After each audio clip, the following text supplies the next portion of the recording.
So the catalyst is the matchmaker, and it's a substance that speeds up a reaction without being a part of the overall reaction or consumed itself. So you can actually, like I said before, regather that catalyst and use it in future reactions, and you can keep using it over and over again. It just provides a new pathway for the reaction with a lower activation energy than normal. It does this by changing the reaction mechanism, so it changes the steps.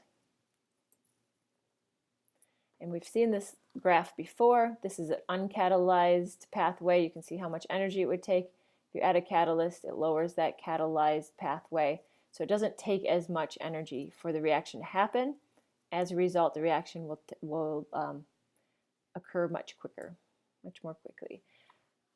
Here is an uncatalyzed. You can see all of these collisions here are much smaller than a catalyzed collision. So all of these collisions occurred because you lowered the activation energy. So it was easier for them to actually collide.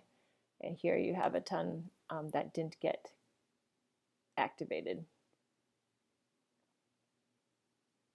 So a catalyst gives more molecules the appropriate amount of energy, instead of some of the molecules getting that energy and you're getting only a small amount of product, or it takes forever. So I want you to be able to look at a number of mechanisms for a reaction. Maybe you're given 2, 3, and I want you to be able to look at that and determine what is the intermediate and what is the catalyst. And so in this particular one, a catalyst is something that you're brought into the reaction right away. It's in the beginning, and it's at the end of it. So this may cancel out later because it's not part of the overall reaction, but you see it appear at the beginning and you see it appear at the end before any of the canceling goes out. And then remember, an intermediate is something that just all of a sudden appears in the products and goes on to react and then disappears and isn't seen again. And so in this particular one, the NO2 is the intermediate because it all of a sudden appears. And then here it goes on to react, and then it's not seen anymore. And the catalyst is NO. You start with it as the reactant. You see it in the final product. But when if you were to write the final equation at the bottom, like canceling out things, it's not part of this overall reaction at the end. And that is what a catalyst does. This is an actual reaction, and NO is a pollutant, and this is something that occurs and is hanging out in the atmosphere. And what is scary about this and is the reason for the pollutant is, again, a catalyst is never used up in a reaction. It just goes on and on and on and can be reused and reused.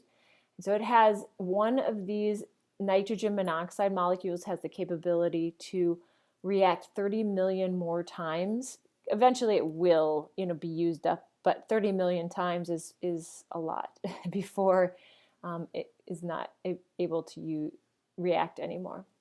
And this particular reaction is the gas that is being produced in your car, and the nitrogen monoxide and it goes on to react with our ozone layer and deplete the ozone layer. And so this is other pollutants, companies and industry produce this too. But this is why we have a catalytic converter in our car, to turn this from our gas into something less harmful so it doesn't go into the atmosphere.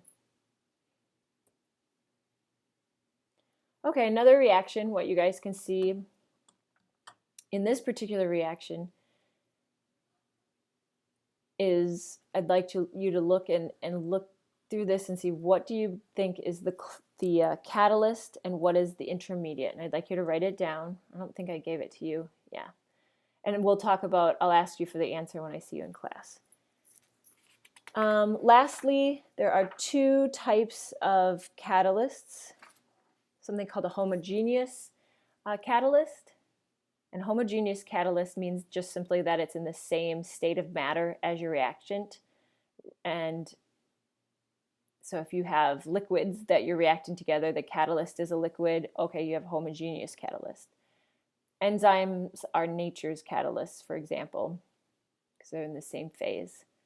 A heterogeneous catalyst then is most often involving gaseous reactants being adsorbed on the surface of a solid catalyst. So you might have a gaseous reaction and you add a solid catalyst to that. So you might have the solid catalyst and the gases will land and collect on that and react.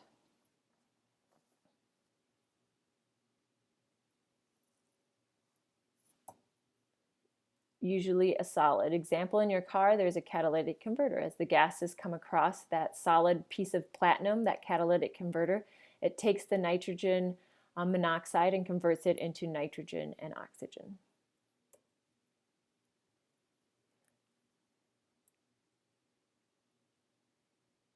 This is kind of just the fancy wording of what we just talked about with that on your catalytic converter.